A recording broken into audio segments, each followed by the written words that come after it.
It's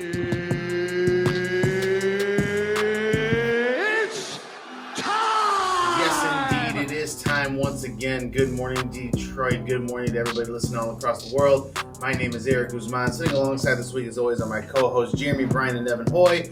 Again, you are listening to the newest edition of Speak Your Piece, coming to you live from K Radio Broadcasting. Please make sure that you are following us on our social media platforms. That is facebook.com/SpeakYourPiece313.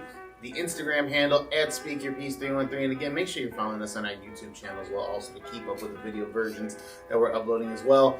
Gentlemen, it's been about a week since we saw each other. Well, Jeremy, it's been about 2 weeks since we last saw you because someone was busy standing up in a wedding. So congratulations to your friend who's recently getting married. How's everyone been doing so far? I feel like it's been a little wild.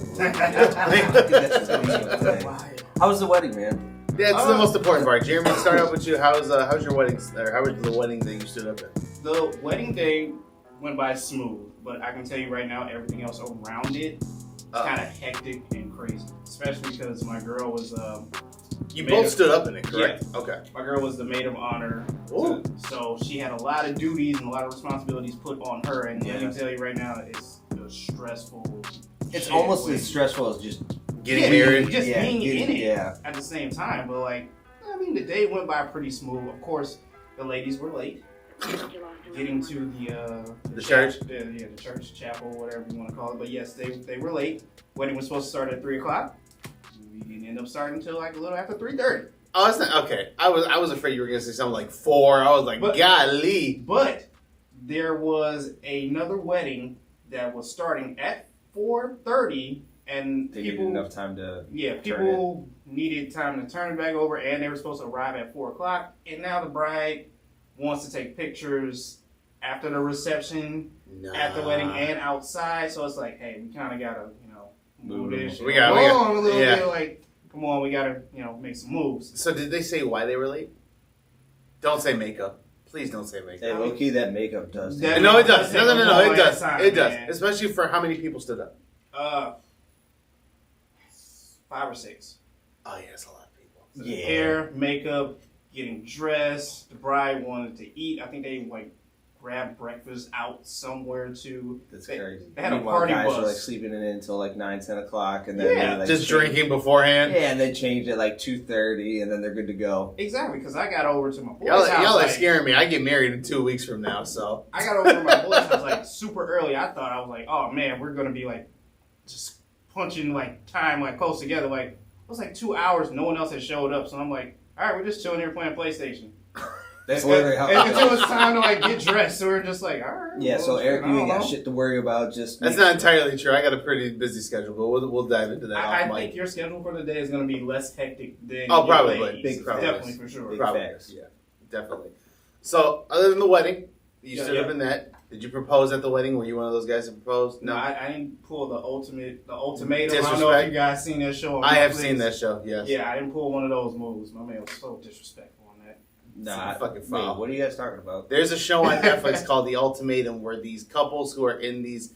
First off, it's kind of a little bit of bullshit because the couples are they're only together for a year. Some of them have been together for a year, 2 years, but they're all in their late 20s, early 30s, right? Mm. None of them have long 10 years of relationships. Okay.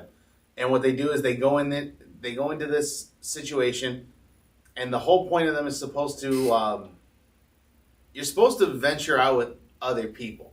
Pretty much it's a 10 episode hall pass. Oh, okay. If you really want to think about it, right? But the objective of the show is to say, hey, it's supposed to make you reflect on your relationship. Is this the person I really want to be with for the rest of my life? Or is there potentially somebody out there better, grass right? Is the grass green on the other side? Exactly. Yeah, what's the other show that they did? You know that. Love is Blind. Yeah, it's pretty much the same concept. Yeah, Nick Lachey and his wife. Yep. Okay. So you have Love is Blind, which is kind of the same deal where you don't really know who you're getting into with until a certain point in time. Okay. And then it kind of evolves into Love is Blind is you don't know who you're getting into. You decide if you're going to actually propose to this person. Then when you propose to that person, you do the living in situation all in the midst of planning a wedding, right? So it moves by very, very fast. Yes, exactly. Evan's eyes set it off. I was oh no. Evan's eyes set it off. But the ultimatum is hey, you and your partner, somebody gives you the ultimatum. We're either going to go on this show and make it work, or we're just going to go separate ways, right? And as they get into this is not where I wanted to start the show off. Fuck it, we're here. We do this a lot where it's like I get into just go on these tangents. Yeah, just go on these tangents. That's all good. The ultimatum is, again, couple comes in, someone gives the issue of, hey, we're either going to make this work or whatever the case may be. Okay. But you're both potentially seeing other people. And the reason why we joke about the ultimatum is one guy there was a scene, and again, for those who haven't seen it at this point in time. Spoiler alert. Yeah, spoiler alert. Not really, but spoiler alert. This guy comes in, and he's literally talking to this girl who's sitting across from him that he's been, on these little dates with. Yeah. Oh, I'm going to pick you, right? And she's like, oh my God, are you really? She gets excited. Well, then after this guy who his girl has been seeing, and you can tell they really have chemistry going on, he goes, oh yeah, I'm gonna pick you, and I want to try this experiment out with you. This fucking asshole got so insecure and says, nah, hold on. I don't have a ring or nothing, but I'm going to propose to my lady here. It was bold. Just ruined the whole experiment. Because someone else had done it previously, but they had a real reason to, get engaged. Gotcha. They really both were, talking to other people, and it's yeah, we messed with a couple people, but the guy was like, I know, just based on the people I'm talking to, you're the person I want to be with. So that one was kind of legitimate. He had a ring with him and everything, so it was cool. Yeah. This guy was like, no. You ain't going home with my lady. Sorry. Exactly. He just didn't want someone else to go and have that, close 2-3 week contact with his lady, and he just be stuck. Yeah, because pretty much anything goes at that point in time. Yeah. If you guys cross lines and boundaries, it's considered fair game. That shit's crazy. Yeah, that's what I said. What a fucking time that we're in, that we give basically hall passes on national television to these couples. Don't worry, we'll talk about Kendrick Lamar here in a little bit. So. I guarantee you there's going to be a season 2. Bro, it was a big hit. Of course there's going to be a season 2. What do you think? We'll be in fucking 7 seasons. This is the best show ever. Jesus Christ. I know, I went too far. But, Evan, with that being said, I know you had things going on due to work last week, so I know you and I saw each other the previous week. Yeah. Then we had our week off, so how was your week off? How's life treating you nowadays? It's not bad, man. I took yesterday off of work because I know with these next few weeks, it's going to be event season, and it's going to be a few Saturdays here and there, long hours. So yeah, I took yesterday off. Work was slow. I might as well just take some PTO. I never really kind of take a day off just to take a day off. I've never really done that before. So I woke up yesterday today's Saturday. No, today's Friday. Today's Friday. It's just, it kind of threw my body out of whack a little bit. But no, everything's going good, man. I had to work a few late shifts this last week. Basically, I had to start at 4 o'clock and then go to midnight, and then yeah. Wow. Yeah, it's just basically with my job, basically they're doing what's called Matterport, which basically means they take a fancy high-tech camera, they scan the building so you can access it virtually and go through the building virtually. Kind of like a drone. Yeah, like a 3D tour. Oh, wow. A drone type. Yeah, and they're doing that at our Westland facility. And I was there for 2 nights, and the guy still needs another 2 to 4 nights to do it because the building is just that big. Oh, Jesus, wow. Yeah, because he has to get in all the nooks and crannies, the storage closets, all these doors, all these kennels, all this other stuff. So it's a lot. Eric, how you been, man? Yeah, what about you, DJ Latino Heat? Oh, you heard that. Yeah. You heard that. And what'd you think? It was hot. It was fire, bro. I was sitting there vibing out playing Tony Hawk, just listening to this. I'm like, oh, shit. Tony Hawk. So yeah, Cinco de Mayo. Happy belated Cinco de Mayo to everybody who celebrates and recognizes Cinco de Mayo. But I'll tell you guys right now, it's not Mexican Independence Day. So everyone who thinks that's what it is, it's not. For in honor of that holiday, my father, who always did house music with a friend of ours, they always did a radio show, and I kind of dedicated Cinco de Mayo to my dad. So I did my own. I got a couple guys together, did a little show. Which I have all the files, so if anyone wants it, I can send it to you. That way you have it on files that is in the service. But I'm about to start making mixtapes out here, baby. Bring it back. No, I did. So I did that for Cinco de Mayo, and then last week I was gonna do a solo show just because I felt like there was a lot going on, and quite honestly, such as the media, the world of media and news. You fucking take 3 days off, you kind of forget everything that happened. So now that we're kind of going through everything, we're like, I don't remember what the hell we were going to talk about last week anyways, but I found myself going to urgent care at 8 o'clock in the morning yesterday. Oh, whoa. What happened? What? So somehow, some way, I woke up because I used something, whatever the case may be, and I used my fiance got these scented baby wipes, and I got fucking sensitive skin for some unlikely reason. Go fucking me. And I had put it somewhere like on my stomach area, bro. My stomach just like rashed out and like started like, yeah. But and it was the crazy thing was like this. I used this like little baby wipe thing like on Tuesday, bro. By like Friday, this thing was like all the way like out and like really red and raw. So I'm like, I was like, I think I'm gonna hold. I was gonna try and hold off on Monday, but I'm like, I don't think Monday can wait. I gotta go now. So. Yeah. Luckily, they gave me a couple little like ointments to rub on there, so it's pretty much night and day at this point in time now too. So thank God for that. But so with that being said, I kind of like Evan. I took the day off of work. I was like, yeah, man. The doctors don't want me to irritate it. Just tell me like, bro, I was literally at work like at home like this the whole day, like shirt up and everything. Can't do that at work. Like, yeah, man. The doctor says they need me to breathe. So there's that. So. You want to come by something? Welcome to T-Mobile. So there's that aspect. So other than that, man, the week has been good. It's just been, like I said earlier, I'm officially about 2 weeks away from getting married here. So it's just been crunch time on everything to get last minute things purchased, get last minute details done. Boy, am I fucking ready for this shit to be over with already, but in a good way. Yeah. So. Cancun can't come soon enough. So, all right, gentlemen. Well, let's begin here and get into some of our topics here that we are going to get into. We are going to go ahead and start with NBA here as well. I want to pull up the bracket so you guys can pull that up. We do have 2 series that have been clinched as of yesterday, which would be Friday the 13th. What a weird fucking day for the series to be done. So let's start off in the East right now. We have our Miami and Philadelphia series. Again, Evan, you and I were talking about it last week. The last time we were here, we were just kind of getting into the beginning of the second round here, and we took some predictions. Jeremy, we never got your predictions. Yeah, you weren't here. We didn't get a chance to ask you. So before we get into the results, who did you initially have coming out of this series with Miami and Philadelphia? Just real quickly. Who were you going with? I think I was sliding with Miami just because I wasn't solely positive on James Harden just yet. I wasn't sold on James Harden yet. So I was siding with Miami. But I honestly was hoping it would have went 7.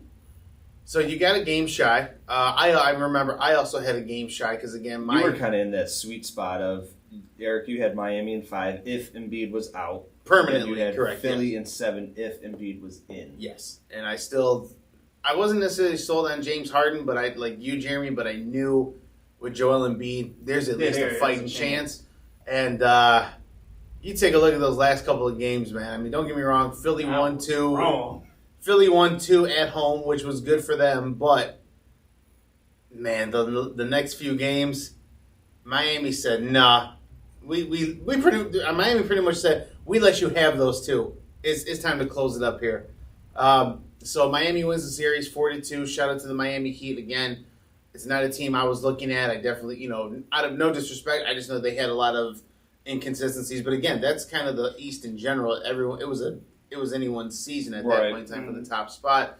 But let's real quickly take a look at Philadelphia here. So again, the series started off no James Harden. I'm sorry, no Joel Embiid. Joel Embiid was out for the first 2 games. Returned in Game 3, which I think quite possibly may be an issue.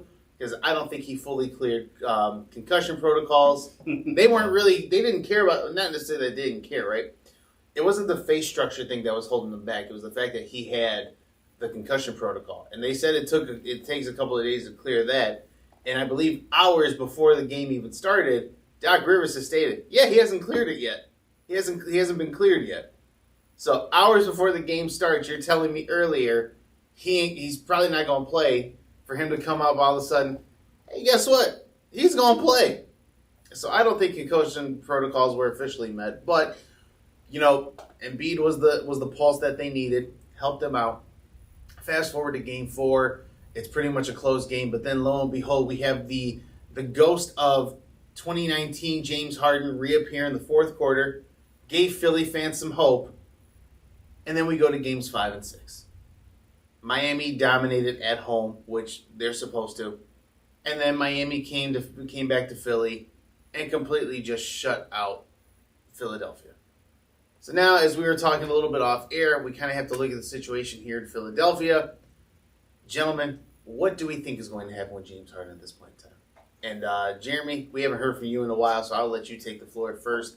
Seeing what you saw of James Harden, seeing what Philadelphia gave up to get James Harden, what do you think is going to happen at this point in time? This is a shame. I feel like Ben Simmons' Twitter picture he put out there, just smiling, big wide, watching the Miami just dominate Philly like this. This is embarrassing. It really is. James Harden, you wanted out of both situations you were in. You wanted to come to Philly, but yet during the playoffs, you didn't do anything. But why are we surprised about that? I know we shouldn't be surprised anymore. This is his MO. This is how he reacts. This is what he does. In the last 2 games that I've seen, it has been zero effort from Harden. Nothing. Rebounds, just wide open. Jimmy Butler's just running straight through these guys, grabbing rebounds. There are 3 Philly players in the vicinity of this basketball. No one wants to reach out and touch this ball. This is ridiculous. Come on. They basically just gave up. I'm sick of Philly just giving up at this last second just because James Harden doesn't want to play hard. Well, then James Harden's excuse for him not contributing in the second half was bullshit too. Like him saying, "Oh, the ball never found me." The ball never found me? Sir, you are the facilitator of this team. You touch the ball as many times as you have to. I see Evan's got some stats here. What are you looking at here? So I'm looking at just James Harden's box score. So we got game 5. He played 37 minutes, 14 points, 5 for 13, 6 rebounds, 4 assists. Game 6, 43 minutes, 11 points, 4 for 9, 4 rebounds, 9 assists. 11 points. 11 points, and you only take 9 shots, and you play 40 minutes? 43 minutes. It's the whole game. Someone needs to check Vegas right now. I need to know if this man is betting on himself or someone has got some money on him to like point shave or shoot the under. Because this is odd. This is ridiculous. This is really weird. And during the regular season, he averaged 37 minutes, 22.5 points. He shot 41%, 8 rebounds, and 10 assists. Evan, your thoughts on this Philadelphia situation? What do you think is going to happen? Because we already established it right now off mic. I'll put it out in context here as well. Also, for anyone who's not paying attention or is wondering what's going to happen, Daryl Morey has already come out and said that they are going to bring Doc Rivers back for next season. So I think that's smart. You're not going to have a new coaching hunt in Philadelphia. Thank God. Even though this is his 3rd time blowing a 3-1 lead. They didn't have 3-1 in this one. Or 2-1 lead. They were down 0-2 to begin.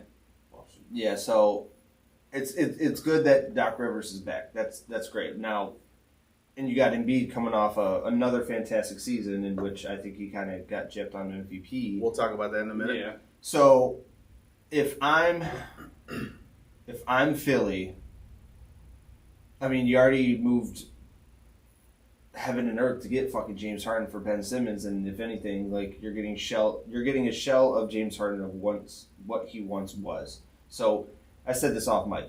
2 years, $30 million, $15 million. $15 million apiece. $15 million. Yeah. It's in 2 years. Or maybe $3 million or 3 years, $40 million or something like that. Don't give him like a super. He's not worth a max contract. No way in hell he's worth a max contract. I agree with you that he's not worth the max contract. However, he's still a name that draws in people. So you have to pay him something.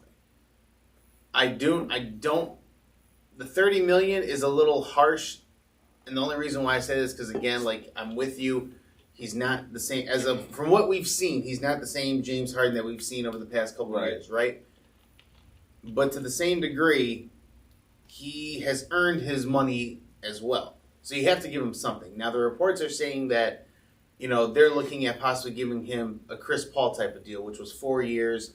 I think we said last time roughly around 120. If it's James Harden, I'm not too shocked if I see that go up to 4 years or 150. Do I think 4 years, 150? Jeez. Because again, that was the whole initial part of the trade was that he had to commit to Philly. So again, if Philly is going to re-sign him, they're going to have to give him something like that. I think they realize that, hey, look, we may have bit a little too soon on this trade. I think they wanted to just get Ben Simmons out, get their guy that they wanted, but what they should have done is, like we all had stated from the beginning, wait for the offseason to happen and see what you see in the offseason. Because again, if James Harden is in Brooklyn for the postseason, you can see this on Brooklyn's side. That way, if you still want to make the trade, all right, you can opt out. But then now it's up to us now to decide what we're going to do with you, which is what I had been saying from day one. Wait till the offseason. But that Ben Simmons drama was getting built up, everything along those lines, right? We're not going to rehash that anymore. My take on Philadelphia, I don't think they bring back James Harden because this is not what you signed up for when you got James Harden. And the reason why I say they don't bring back James Harden and Daryl Morey are tight. Obviously, in Houston's day, whenever you think of Daryl Morey, you think of the Houston days and you think about what he did in Houston with James Harden, right? So those guys are attached to the hip at all point in time. Wherever Daryl Morey goes, James Harden wants to be there, right? And Daryl Morey is normally cool with it. But you also have to live up to the expectations as well also. James Harden did not live up to those expectations. So with that being said, with okaying Doc Rivers to come back, because again, this shows me bringing back Doc Rivers, you're still focusing on Joel Embiid. Even though Doc is the coach, it's usually the GM who kind of has the say-so as to what the game plan is of what you want to do with your team. Daryl Morey bringing back Doc Rivers tells me, hey, we're still putting Joel Embiid as top priority, as they should. Mm-hmm. I know like Stephen A. Smith and all them on ESPN were talking about Lil James Harden quit on the team. Like he did it intentionally, which we'll leave that to them. I'm not going to say he did it on purpose, right? But if that is the case, it shows when you only have 2 attempts in the fourth quarter, when you gave up a guy who was scared to shoot in the fourth quarter to a guy who just didn't want to shoot. There's a difference here now. There's a difference. James Harden, we all know, is able to put up 20-plus shot attempts. Granted, yes, we dogged the shit out of him. Oh, he's just throwing it up because he wants his points. Fine. But is that not his game? Taking as many shots as he possibly can? If that's his game and it's worked other places, granted, he's not the man in Philadelphia. It's Joel Embiid's team. But at the same point in time, if you want to contribute your part, there was still a point in time where he was leading the league in that 2019 season. What was it, 11 assists a game and almost 30 points a game? Yeah. You can do that in Philly. But why choose not to? Why are you not doing it now? Philly has to get their contract situation straight. And that's both with James Harden and Tobias Harris. Sorry, Tobias Harris, you showed up for Philly when they needed somebody, great. But for you to be paid what you're paid right now and only putting up, 12 points a game? 15? Like yeah. Damn, Tobias Harris contract. Jeez. I wish I got paid for some shit like that. I can come up and be mediocre and get paid over $100 million in a 4-year season. But that's my take. That's my take on that. Philly's got some work to do. Yeah. So 5 years, $180 million. Tobias? He's a free agent in 2024. So no, we're trading his ass. If I'm Philly, I'm looking at trading him and Harden together. Maybe not together, but just like. Would you do a swap, Russ and Harden? No. Give LeBron Harden, see if he can work some magic with him in LA? No, not in Russ. Never in a million fucking years. I mean, I'll tell you what, Russ is probably a better fit in Philly. Yes. But I don't think it works. I don't think it works out. But that's me. All right, let's go. Let's stay here in the East as well. I know I bantered on the Miami-Philly game for a while, but this has been a very good season. Milwaukee and Boston now tied 3-3, so we have a Game 7 here as well. It's definitely been back and forth. Yeah. Boston takes one, Milwaukee takes one. It's been very, very back and forth. I'll be honest with you guys. I'm a little disappointed that Jason Tatum has not showed out as much as he did in the first round. Oh, he just he showed out. He showed out last night. He showed out last night, right? 48 points, but it hasn't been consistent. It has not been a consistent performance from him. You said Jason Tatum, right? Yes. Okay. That's what I'm talking. Jaylen Brown is. You're not looking. Jaylen Brown can score, but you're not looking at Jaylen Brown to score. You're looking at Jaylen Brown to be the two-way player that he is. Right. Give me a few points, stop the ball, guard the perimeter. That's what Jaylen Brown is for, and Marcus Smart. Yeah. I think that's one of the best defensive backcourts in the league right now. Oh yeah. Jason Tatum, yes, he's shown out. He's had a good playoff series, but I think especially in the second round, it hasn't been super consistent. I'm sorry. What was it? Game 5, that ending? That was a good one, too. Yeah, that was wild. That was wild. And then what was the other one, too? Shit. He had, what was it? Oh, was it Game 4 where Al Horford put up 30? Because Giannis I pissed think him it off? Yeah. I think so. Don't get me wrong. I believe, and again, I could be wrong. I haven't really, this game has come on so early. I've been missing a lot of things, too. But I think in that one, too, Tatum put up 30 and Horford put up 30? Yeah. Okay. I just feel it hasn't been. Game 4 he put up 30. I just feel like it hasn't been consistent. Yeah. You know what I'm saying? He only Like, put up 10. Yeah. Game 3 he only put up 10. Game 3 he put up 10. The rest he's been pretty solid. First game 21 points, 6 for 18. Game 2 10 for 20, 29 points. Game 3 is when he had the bomb of 10 points, went 4 for 19, 1 rebound, 3 assists. Ew. That's like, ugh. Yuck. But do you get what I'm saying though? Like in the first round against the Nets, like he hasn't been like explosive. Yes, that's the term. I'm sorry, I shouldn't say inconsistent. He hasn't shown up. He hasn't been super explosive as he was in the first one. Yeah, Thank you for the correct terminology. But so we have a Game 7 here coming up. Probably on Sunday. Yeah, I believe Sunday. Tomorrow. What do you guys want to talk about the series first, or do you guys just want to jump right into? I want to get Jeremy's predictions on this one. Obviously, it's going to a Game 7, but originally, what are your original thoughts on? And I'm going to ask you this for all of the series. Yeah. So, what was your original thoughts on, Milwaukee and Boston? I honestly thought Milwaukee was going to walk into this one and not necessarily take it all the way, but at least go the 6. But now seeing them go to 7 and seeing the effort that both teams have put out in this whole series. Both teams are. This is my favorite series because of the competitive nature behind it. Yeah, absolutely. I feel Giannis is doing everything he can. Yeah. Without Middleton, I have a strong feeling because there was rumors floating around saying that Middleton could have been back in 6 for Game 6. I think Middleton shows up for 7. Middleton shows up for 7 and is actually and it's at Boston. Oh wait, it'll is be at Boston. That crowd is dangerous. I want to go Milwaukee, but honestly, I'm leaning towards Boston. It could go. Either way in this one. Yeah, because Garrett, you and I both had Boston in 7. I was like, as much as it pains me to see the Celtics advance, I'm leaning Boston just by a little. This is a good series. This is a really good series. The thing is, Milwaukee in their second round and even their conference finals. Milwaukee knows how to compete very well because again, we look at last year with the Brooklyn series, in the semifinals for the Eastern Conference. That series went back to back as well too. Did it go 6 or 7? I think it went 6, but still there was the competitive nature behind it though. So Milwaukee knows how to compete and stay in the game the whole time. So I just really hope that whoever comes out of this, like when they go up against Miami, that they aren't burnt out. After going, well, I'll tell you what. If there is a team that is if there is a team that's going to get burnt out facing Miami, it'll be these two teams because of how hard they've had to compete. Like again, the past 3 games have gone down to the wire. Yeah. So when you're having to compete that tough the whole time, then you have to go against Miami, who's let's call it their defense.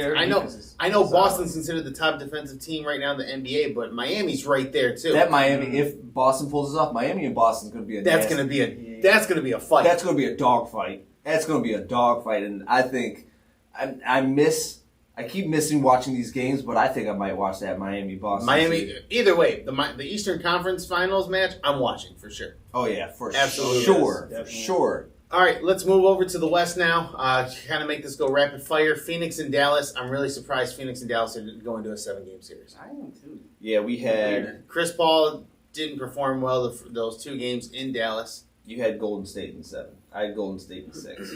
Golden State. We're on the Phoenix and Dallas one right now. Oh, I'm sorry. No, you're good. You're good. We'll get there, but quite honestly, though, in this series alone, Luka has been the best player. Luka Doncic has been balling his ass off. Yeah.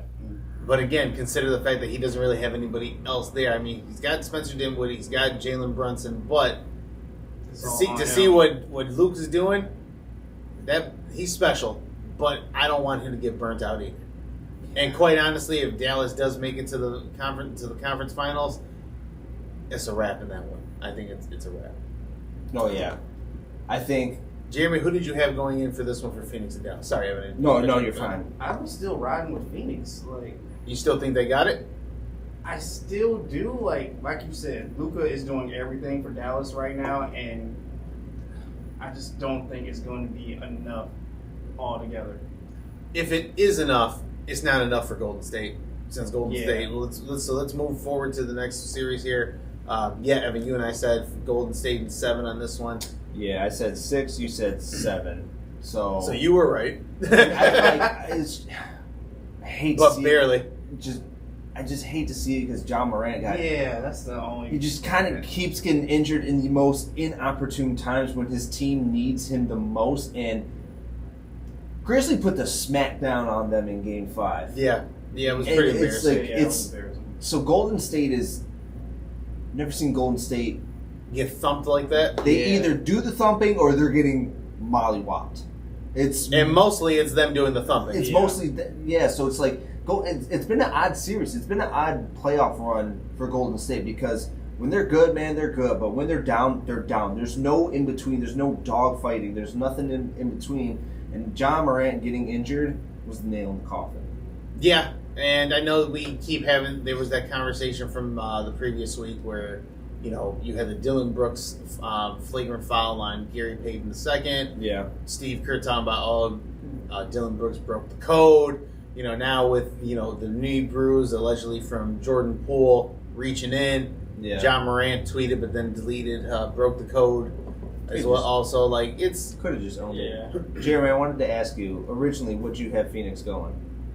The Phoenix to Dallas. Mm-hmm. I want to say 6. You said 6? Okay. Phoenix to Dallas. You would have lost. I would have definitely lost that one. Yeah. And then Golden State and Memphis, who did you have? I thought this was going to go at least all the way to 7. But that would be with having John Morant and seeing him just laid out there on the bench, just spent, GTA wasted. It was sad. I was like, man, that's crazy. That was all of Memphis right there.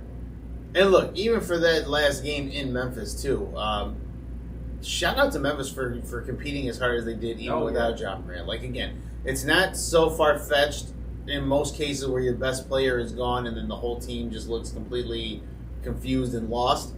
Memphis has done this all season in those few games that they had without John Morant. I think with John Morant out, I think they went 20-5 or something like that. Or yeah, they went 20-5. Yeah, without John Morant, impressive. Super good. So, all right, guys, that's our playoff take here right now. So we have a couple more series to watch, and then we're going to get into the conference finals. So we'll keep an eye on that. We'll probably have results for that as of next week. Real quickly, let's kind of go into our awards here as well. The regular season awards are done. Let me see if I can pull this up here real quickly.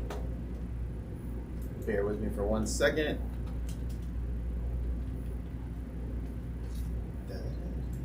All right, let's take a look here and see. 2021, 2022 awards. All right, here we go. So just to kind of recap here as well, who won what? Let's see. All right, so we did Defensive Player of the Year. That went to Marcus Smart. Rookie of the Year was Scotty Barnes. MIP, Most Improved Player, John Morant. Sixth Man of the Year. This is a new one that we have not covered yet. So the Heat's Tyler Hero came out and won that one. Let me see who we were looking at as well. Also, so you had for the finalists for that were Tyler Hero, Kevin Love, and Cam Johnson. So again, that's that one. Tyler Hero won 96 first place votes. So shout out to Tyler Hero for that one. Yeah. Looking at Coach of the Year. Coach of the Year came up, and that was Monty Williams. This is Monty Williams wins that. I believe that's the second time. Yeah, second time. Yeah. Okay. Second time he's been nominated. Or who won it last year? I swear I thought he won it last year. No, I think Thibodeau won it last year. Thibodeau won it. Yeah. Okay. which, looking back at that, looks like a bad call. But I digress. I leave that one alone. And then someone's got to help me explain this here. Someone has to help me explain this. Oh, boy. What a joke.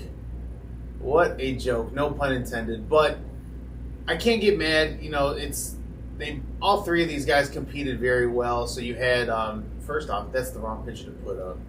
That's the wrong picture. They have a picture of Joker hugging Giannis when it should have been Joker hugging Joel Embiid. Yeah.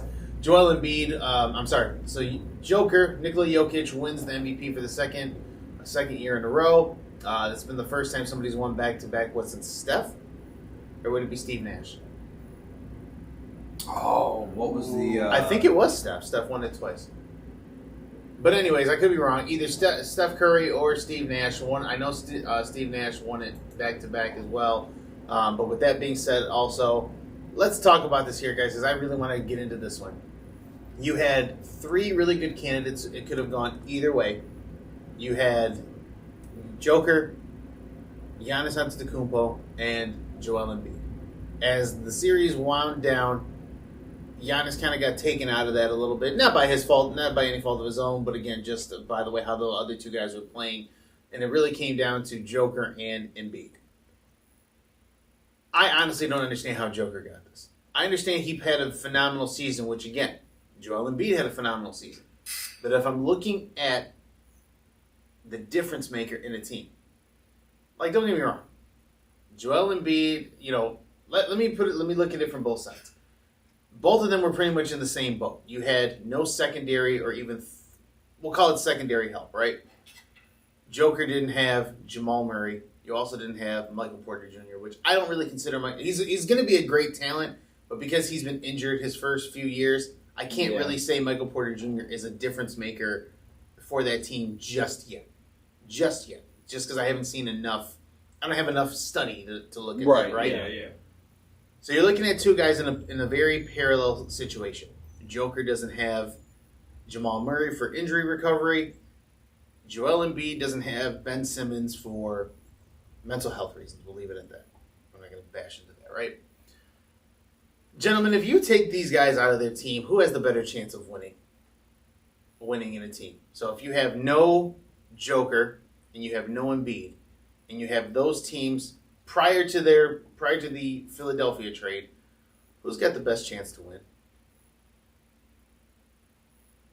It's hard to say either way. Yeah. It's hard to say. It's hard to say, yeah. But I think overall with what their season looked like, I think Joel Embiid should have won this. I think Joel Embiid was the more... we hadn't seen anything from Joel Embiid like this. Well, let me say, we hadn't seen anything in the NBA since Shaq like this. The most dominating person in the league. Again, Joel Embiid finishes as the top leading scorer with, 30 points a game? Roughly around 30 and a half points a game. Don't get me wrong. Joker's season was great. The 2,000 points, 1,000 rebounds, and 500 assists in a single season. That's a great stat. It's hard to be mad at a stat like this as well. Right. But if Joker already had it, and I know it was a close race, what else did Joel Embiid have to do to get in that conversation again? Yeah, what was the criteria that gave Joker that one edge vote over Embiid? That's what kills me. Because as you said, the accomplishment of all those points and rebounds, that's nice to have. But at the same time, come on, I feel like our parents, I'm not mad at the decision. I'm just a little disappointed. Yeah. You guys said it all correctly. And Jeremy, I know when Eric was out, we kind of made our predictions on who it was.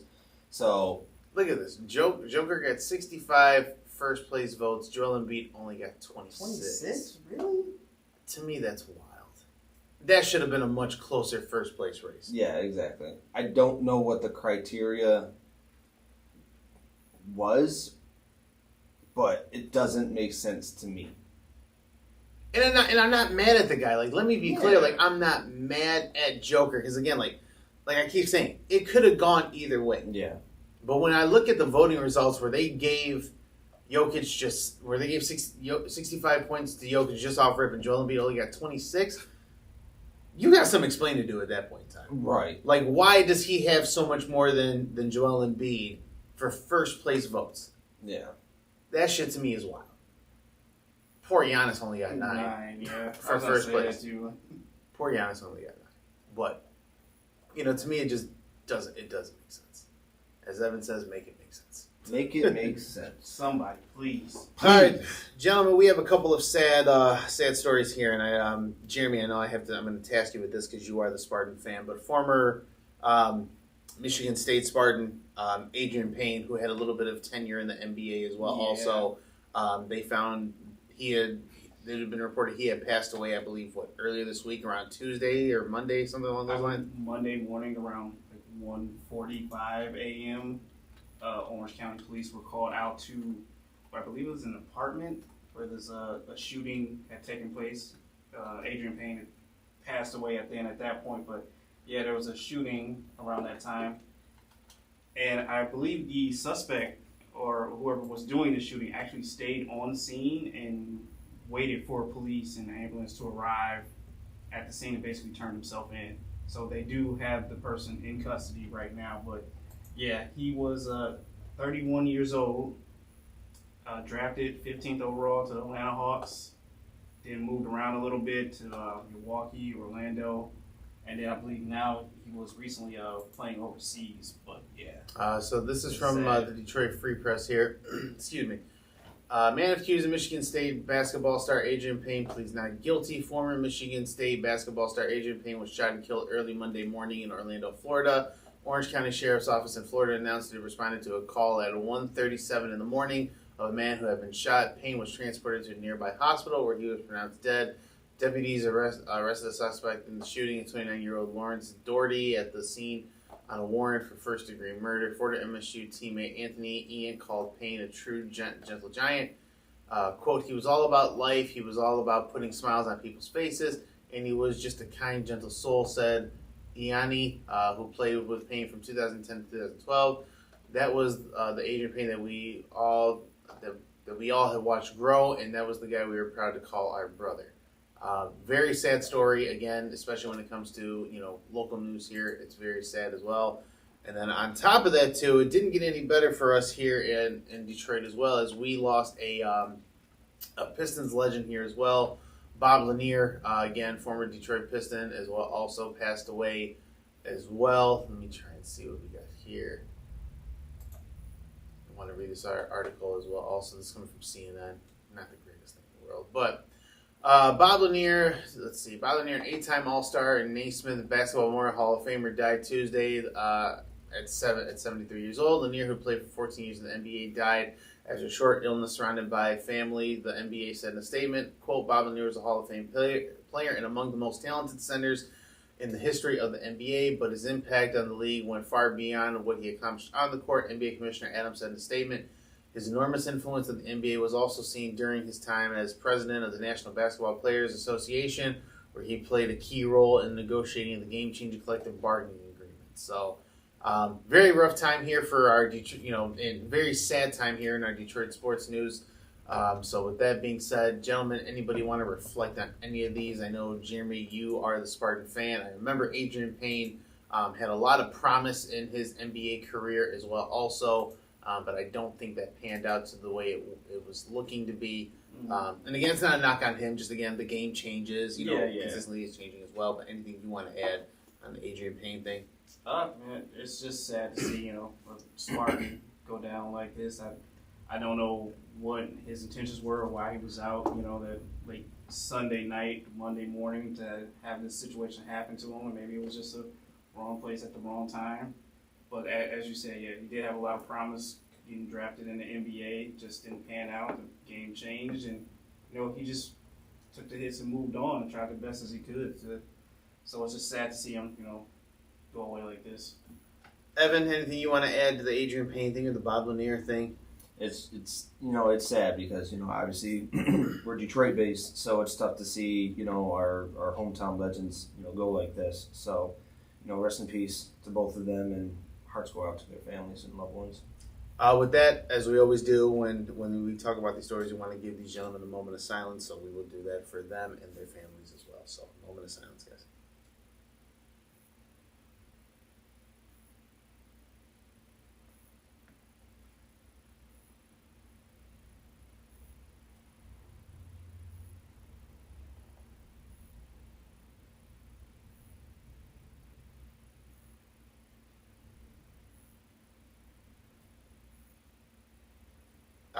Thank you, folks, again. And again, prayers out to the Adrian Payne family and the Bob Lanier family as well also. We have more basketball stuff we can get into, but I feel like we've beaten the bashings out of basketball as of right now. So maybe if we have a little bit of spare time, we'll come back to these ones. But, gentlemen, we've had an argument here already before we started, and it's Jeremy's fault. Jeremy thinking very highly of his Detroit Lions. As I do every year. Which you do every year. But again, I don't know if you heard the last show.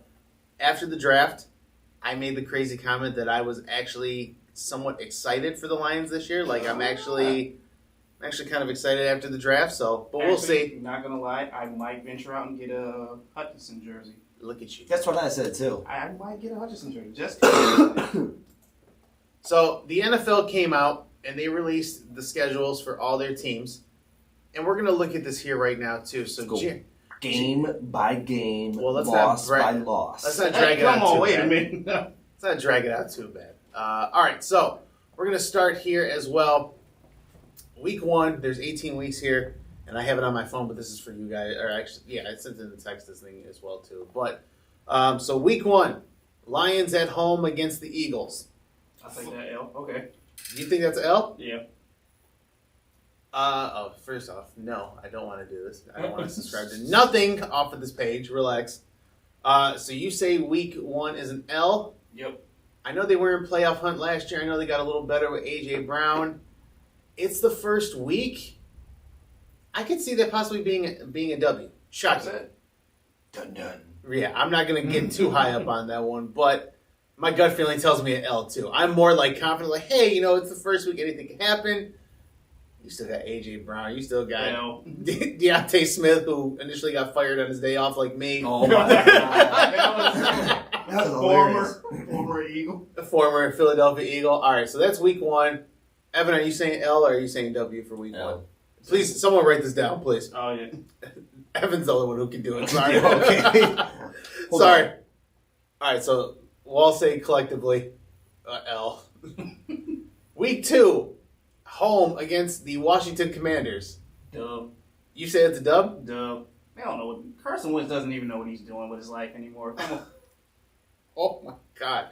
I will say an L on that one, specifically off of the defensive line alone. Chase Young coming back, if Chase Young is fully back and healthy, which I don't see it happening because, again, it's an ACL injury. Those usually take a year to recover, so potentially. Damn, Jeremy, now you got me rethinking. See? You know what? I lied. Give me the W. I'll go with Jeremy on that one. So we're at 1-1 right now. Okay, hold on. I'm trying to keep up with everything. Hold up. We'll do this as a collective here, or somewhat. Evan, what was your calling the dub on that, or? I'm going dumb. Against the Commanders? All right, so we're at 1-1 here. Week 3, away against the Vikings. I'm calling that an L. It's the Vikings. Plus, it's a divisional rival, too. Dub. They're just going to keep handing the ball off to Dalvin Cook. Kirk Cousins has no faith in his receivers, and the receivers have no faith in him. I'll say an L. So Jeremy's got to win. Jeremy's got us at 2-1. I have us at 1-2. No pressure here.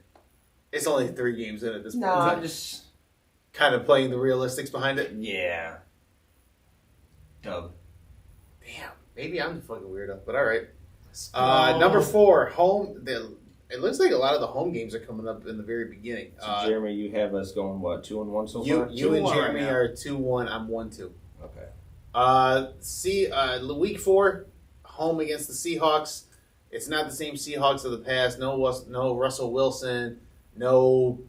Only thing you got to worry about at this point in time that's original as of right now is DK Metcalf. I think that could be a win. Easy dub.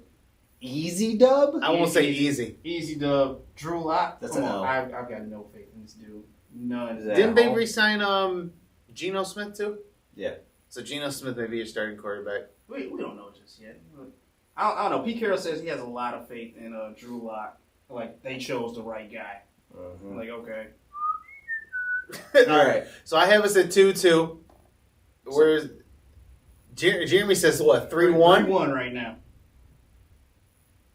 L. Damn. So L. Evan 2-2, Eric 2-2, and Jeremy 3-1. All right. Okay. Week 5 at the Patriots. If you say dub, you're an idiot. He said initially he said weeks 2 through 6 can be dubs. I'm rethinking it just because. You should. Of course, week 6 is going to be a dub. It's a fucking bye week. Easy win right there. Jesus God. First, and that's very shocking to me that they give him a bye week this early. But I would hate to get a week 1 bye week, though. you never would. yeah, Nobody ever gets a week 1 bye week. I think this is the worst they can get for the Lions is a week 6 bye. So, all right. So week 5 at the Patriots. Loss. Okay, so you're now 3-2. I'm 2-3. I'll take this as an L. I agree with you, Eric. All right, so 2-3, 2-3, and 3-2. All right, week 6 is a bye. Week 7 at the Cowboys. Shit. I know we talk a lot. I know we talk a lot of shit about the Cowboys, but Loss. realistically, you say loss. L. That's an L. So you say you're now So you got 3-3. 3-3. Eric? What I say was that 2-3? Yeah. Make that shit 2-4. Yep, I'm 2-4. Jeremy, that winning record is looking pretty. Yeah, you said 12-6, dog. The most wins you have right now is 3. Come on, we still got a lot more schedule to go. Bro, it's not getting any better. All right, so we got versus Miami Dolphins At home, which with I would Tyreek would Hill. love to go to this game Yeah, if I we would could. too. Tyreek Hill, And Jalen Tua. Waddle, and Tua Tagovailoa. Tua can't see his receivers, so dub. But it's still the probably most high offensive team in the world. I'm trying to be as open-minded as I can, but that's Miami. That's a fast-ass team. What I say was 2-4? Make it 2-5. I'm sorry. Evan? 2-5. Damn. 2-5. All right. Moving forward, another back-to-back week of home games against Aaron Rodgers. Loss. 2-6. We're moving right along here. Next two hold games on, are- Jeremy. So you never really said Miami. Is that a dub or That's dub. that's a dub? Okay, So that's what, 4 for 4-3? him? that's 4-4 because everybody knows. Oh, yeah. Everybody Yeah, knows. 4-4. Okay. Yeah, 4-4. Yeah. Yep. 4-4. All right, so week 444. 444. All right, so now we have back-to-back away games. Week 10 will be at Chicago. I will give you guys the win on this one. So now I am at what, 3-5? 3-6. 3-6? All right. I'm going 3-6 I'm Mafia. going right, I'm going right along with you, man. Just because I just don't think that Chicago has their shit together. I don't think so either. And again, after the It's gonna be trading of Justin Khalil, Fields, yeah. with the trading Khalil Mack, I don't see Yeah. a strong defensive structure either. So, Dub. all right. So we said, what is that one? 4 or 3? Yeah. Eric, you and I are 3-6. 3-6. Jeremy is a little bit more, Open-minded. 5-4 so far. All right. Let's move forward here at New York Giants. Dub. At this point in time, there's probably, again, if history repeats itself the way how it is, there probably won't be any Saquon Barkley. Hopefully he stays healthy, but again, just seeing how history goes. No Saquon Barkley, and we still have Danny Dog-Ass Dimes. I'll take the win. So give me what? What is that now? 4-6? 4-6. 4-6. We're making some progress here. All right. Week 12. L. At home. So, That's a dog-ass L. That's so you got 4-6. The Buffalo Bills. That would be a good game to go to as well. Jeremy, Yeah. you got for the Giants. What do you got? Dub. Dub. I'm taking L. So I got 3-7 so far. So you and me are 3-7. You got 4-6. I got 3-7. Jeremy 6-4. Where the hell did you make a difference at? Just now. With what? The Bears? The Or Giants. You said L? Yeah. You said. You said think L. the Lions will lose against the Giants? I don't put it past them. I mean, this is fair, but Yeah. I'm trying to be a little biased, or a little open-minded here. All right, 3-7, Yep. 4-6, and 5-4. So 6-5. Yeah. 7, and then I got 3-8. Yep. All right, week 13, Jacksonville Jaguars. Give me the L on this one. I know it's Trevor Lawrence. Jags. but they're still rebuilding, especially after the shit show that was Urban Meyer. I'll be a little hopeful. Give me the W. Dubs. All dub, and you got dub. So you got 7, 5. Eric, you're 5 and 7. And you're what, 4 and 7?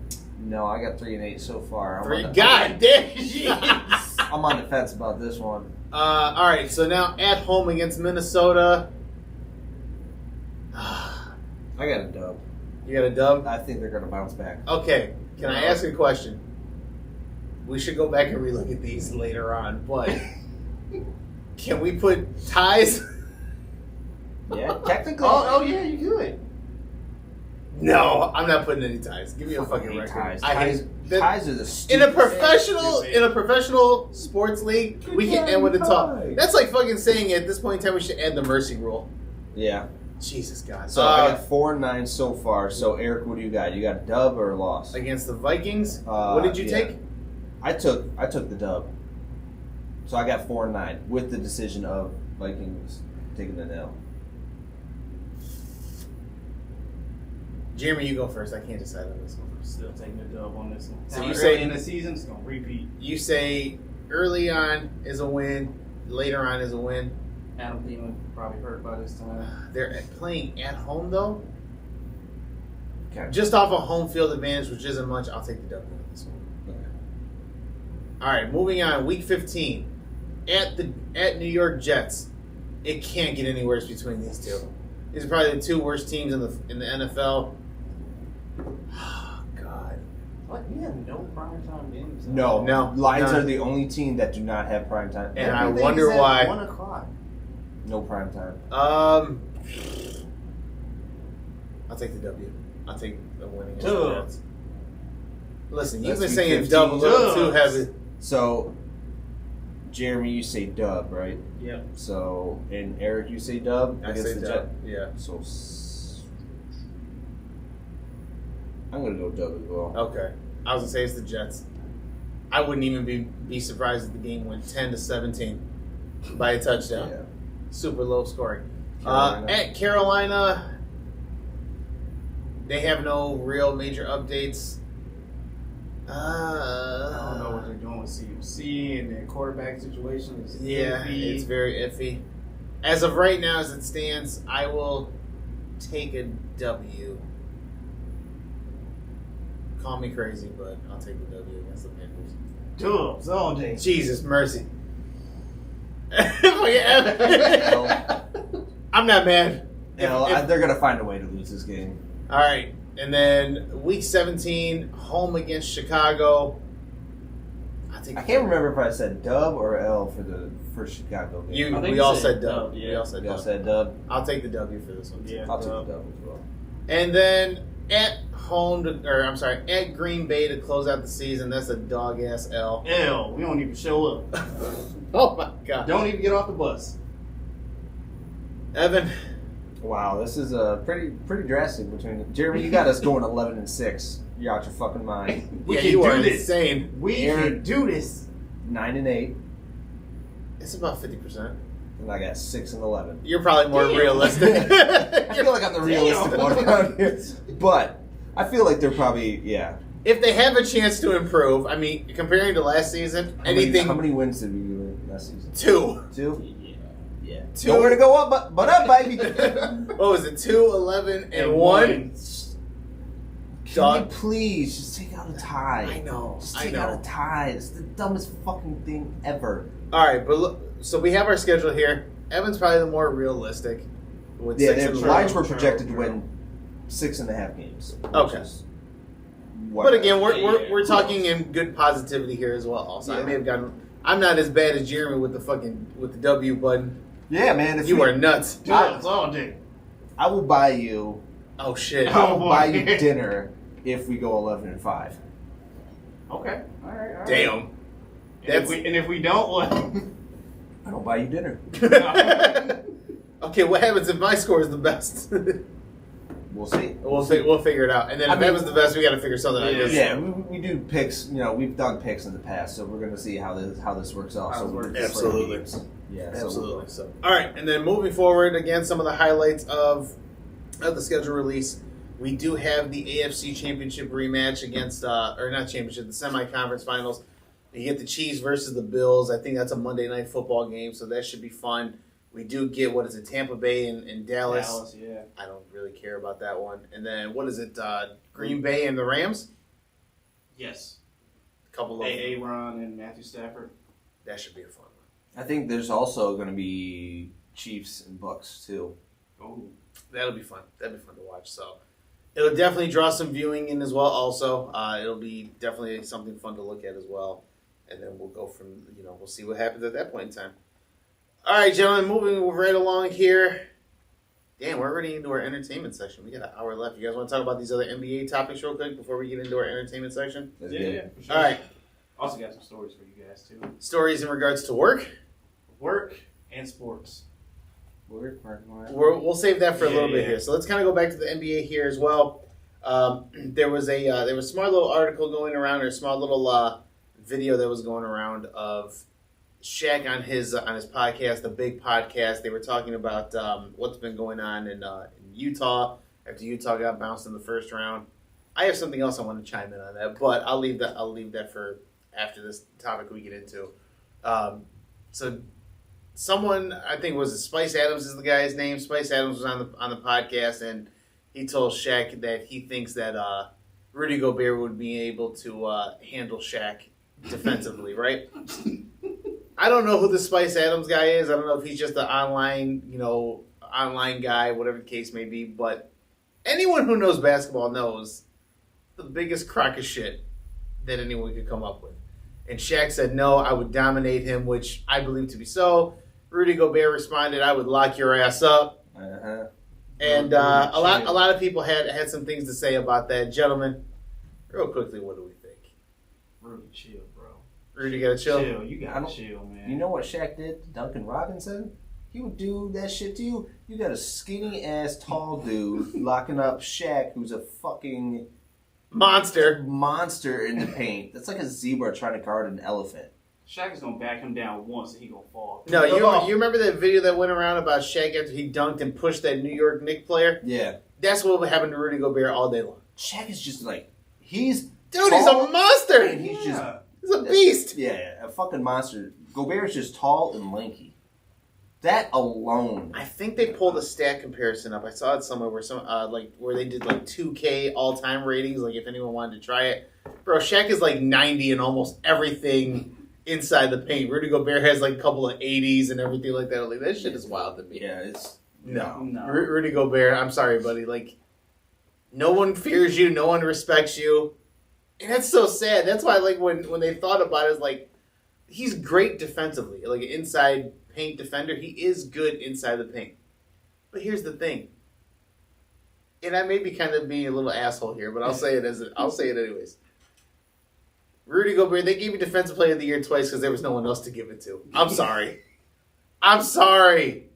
You're not wrong. I mean, come on. When we look at all the other people who competed, come on.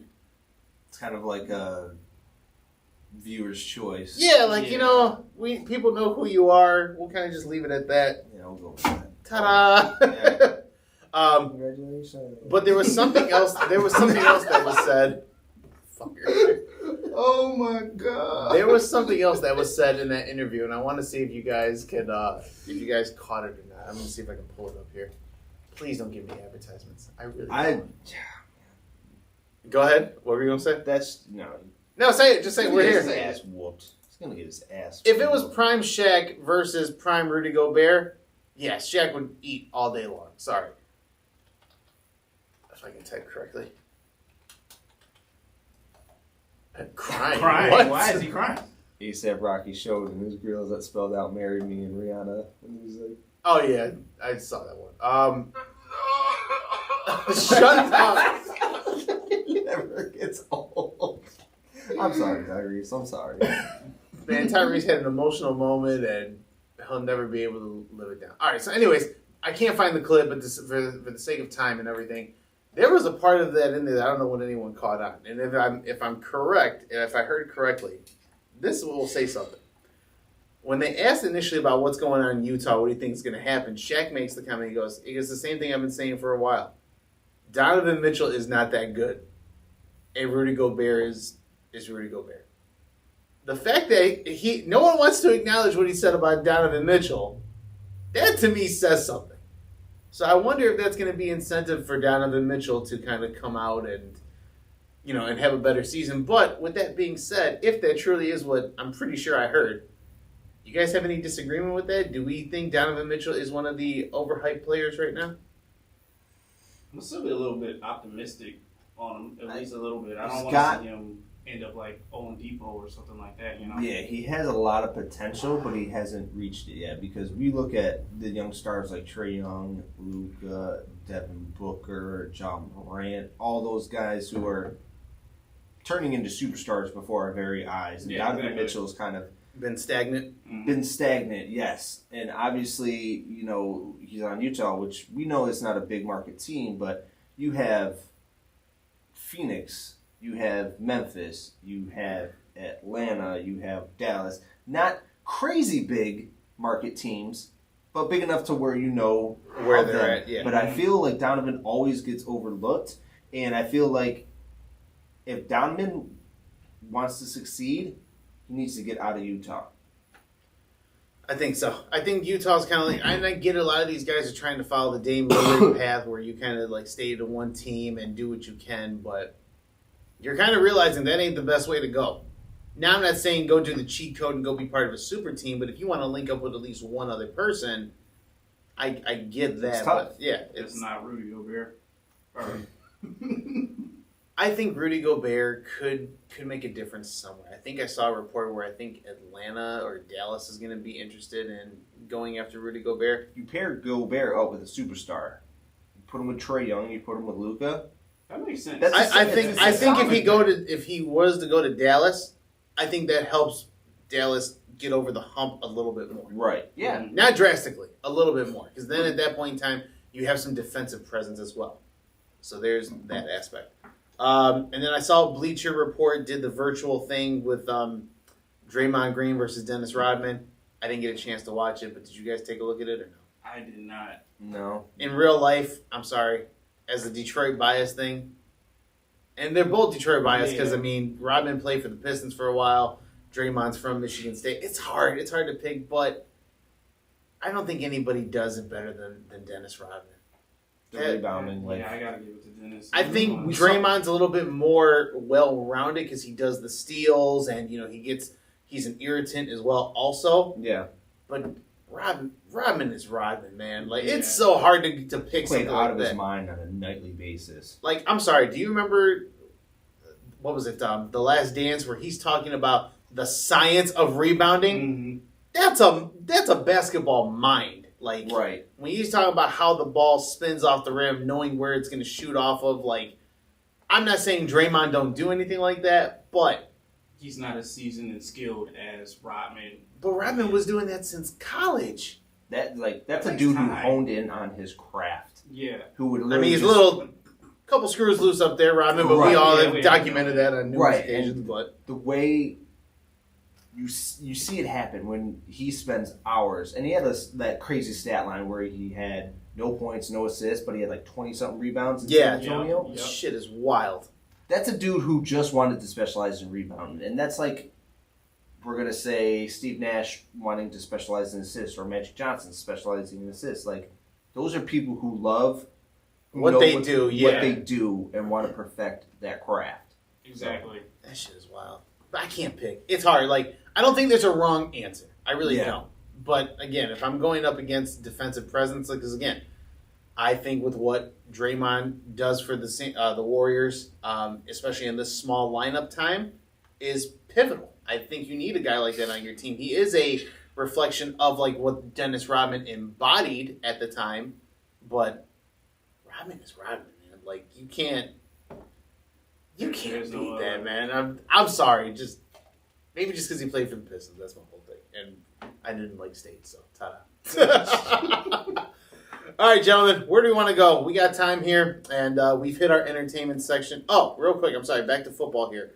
You guys want to talk about Tom Brady making money in the program that he hasn't even started yet? Come on, how you get this man a contract? He ain't even fit football. 10 years, $375 million? Yes, so Tom Brady has already announced And I hate the fact that everyone wants to make it breaking news. Like, I don't care. Like, yeah, it's a big deal, but...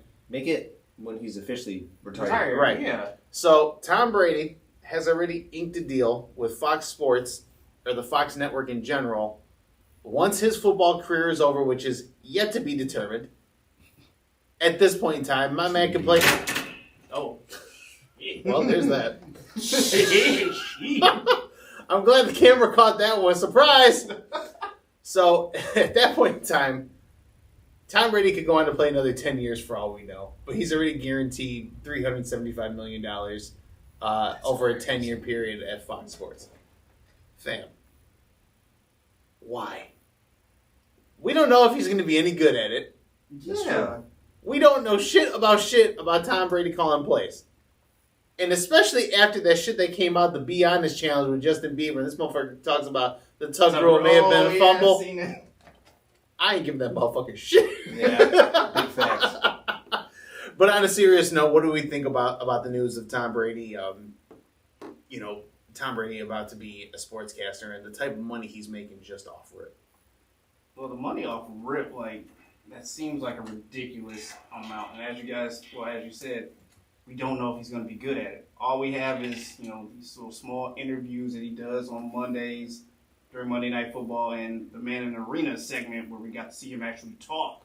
But that was just to a single camera, probably not a whole lot of people in the building at all, if anything. Now you're sitting here talking in front of a TV in front of millions of viewers. Can he really commentate on plays that he's not in?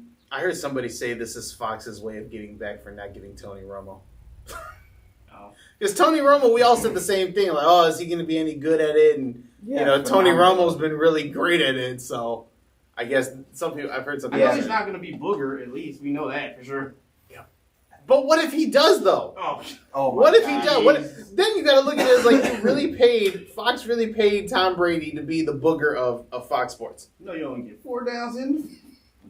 Dog. You only got 4 downs to get another first down. Thanks, Booger. Thank you, Booger. Appreciate it. All right, so it's going to be a good deal for him, but at the same point in time, I'm a little optimistic because, again, yes, he's one of the greatest football minds that's ever played the game, if not the greatest. But again, if y'all think Tony Romo does too much, what the hell do you think Tom Brady's going to do? That man's going to go into so much detail, like, sir, the game is going. We've already gone to the next play. Relax. Yeah. All right, we're in our entertainment section now. Where do we want to begin? You guys want to talk about Dave Chappelle? You guys want to talk about Eminem? You guys want to do the movie review, music? Let's do the Eminem one first because obviously I feel like we're gonna go on a tangent with the Dave Chappelle one. Okay, so Evan, this is your man. you tell us here what happened with Eminem. My man Eminem, Slim Gravy, got elected into the Rock and Roll Hall of Fame.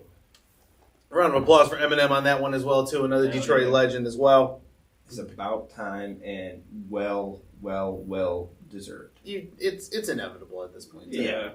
And I want to do a little bit more deep diving on that as well. Also, when I get a chance, because I know it came across. It was shockingly, it was very. It came across as small, and it was Eminem's going to Rock and Roll Hall of Fame, and I didn't really hear anything else about it. But the one thing I'm noticing now is we're starting to see a lot of these. Hip hop acts going into the Rock and Roll Hall of Fame. So I don't know if the Rock and Roll Hall of Fame is adjusted their criteria as to what gets certain artists qualified to go in. I would like to do a little bit more research on that, but Jeremy, I believe they have because I believe Eminem is the 10th hip hop artist to actually go in there. Well, because I think last year was Biggie, I think, or a couple years ago was Biggie. It was Jay-Z. Jay-Z was in there recently. Yep. Now Eminem. Let's see. Tupac's in there too. And I believe M got the second highest, most first ballot votes. I think over, something like that. Yeah. Duran or someone like that as well too. But I don't still, know much about Duran. He still even had to have other artist votes to get in as well. There's actually a lot more guys. Go ahead, read them off. Jay-Z, Grandmaster Flash and the Furious 5, Yep. Run DMC, NWA, LL Cool J, Public Enemy, Beastie Boys, Grandmaster Flash, B.I.G., Dre, Eric B. and Rakim, Tina Turner, Tribe Called Quest. Well, Tina Turner's not rap, but go ahead. R&B. Wu-Tang Clan, Salt and Pepper. Oh, that's right. Yeah, they really have been doing a lot of revamping. Yeah, that's right. Missy Elliott. Oh, I did not know that. Missy was in there? I did not know that. I must have missed that one. Yeah, Do they have when that Missy one. got inducted? Let me see here. If not, it's okay. I'm on the just Billboard curious. thing, so yeah. Okay, I'm just curious. Yeah, I'm just Tupac curious. is in there. NWA is in there. Public Enemy. I forgot about Run DMC being in there. I'm I sorry. do Yeah, remember Run DMC. I do remember them. but it's good that the Rock and Roll Hall of Fame is expanding their range and not just keeping it as rock and roll. Well, So trying to tell that to Benzino because he's still a hater. no one asked. Benzino's got too many issues right now. You know, his daughter is that singer Coyle, right? Yeah. Yeah. So he's got issues with her right now. He needs to get his family issues fixed first. But we'll leave that one alone. All right, Dave Chappelle. A couple weeks ago was out in L.A. performing at the Hollywood Bowl, and I believe some people are speculating that it's for a Netflix special, because I think it was part of the Netflix is a Joke festival. And while finishing up a segment, finishing up a show, or at some point in time, I think they said he was getting ready to introduce the musical act, a fan ran up on stage and tried to give him the biggest NFL tackle in the world. And it didn't work he got him tackled, but as you saw, some friends came along and, gave that man the thumping of his life as they caught him out with his arm bent up and everything looking like Harry Potter and the Sorcerer's Stone after he fell off the broom. But gentlemen, your takeaway on this as well. Also, the crazy thing about that was the weapon that he snuck in. Yeah. Bro, how do you sneak that in? I'm curious, because for those who haven't seen the weapon, it's like an AK rifle, and in like the hole, the neck of the gun, there's like some type of like military-esque blade attached to it. Yeah, he had some crazy shit on him. I don't know. I'm trying to pull up the article with it now. I know Busta Rhymes was there, and they stomped the shit out of him. T.I., a couple other people too. So it's the attacker was identified as Isaiah Lee. 23-year-old will be charged with 4 counts of misdemeanor. I bet he will. Single misdemeanor counts of battery, possession of a weapon with intent to assault, unauthorized access to a stage area during a performance, and commission of an act that delays an event or interferes with the performance. But that doesn't answer my question. How the hell did this weapon get snuck in? And that's the big issue. Is like, how did this person get this into this venue? Like, what security is there? That's why some people are saying like this is like kind of a setup or a joke in the A joke in whole itself? thing. Yeah. I don't know, because that thing looks... I don't know if that's a real weapon. Again, it's kind of hard to say. With everything being in L.A., everything is, in my opinion, kind of fake as it is. But, Yeah. It's hard to tell between reality and Yeah. not. But, as long as Dave Chappelle is safe, because, boy, if something would have happened to him, I'd have been hysterical, because we don't get no more intellectual comedy anymore. I know. Dave Chappelle got attacked? No! Right. Bro, can you imagine what it would have been like if the headline came out Dave Chappelle actually did get stabbed? Bro, I'd be fucking nuts. And I would still be asking the question, how the hell did this get in? Yeah, exactly. Mm-hmm. It's just so I think venues like this need to up their security or re-look into revamping their security, because this is ridiculous, man. This dude just went on stage, and I think he did it in protest of something. The LGBTQ thing. Yes. Oh. Yeah, because I know he's still kind of being ousted from the LGBT. Well, I won't say LGBTQ, the trans community, more specifically. But All that stuff is confusing.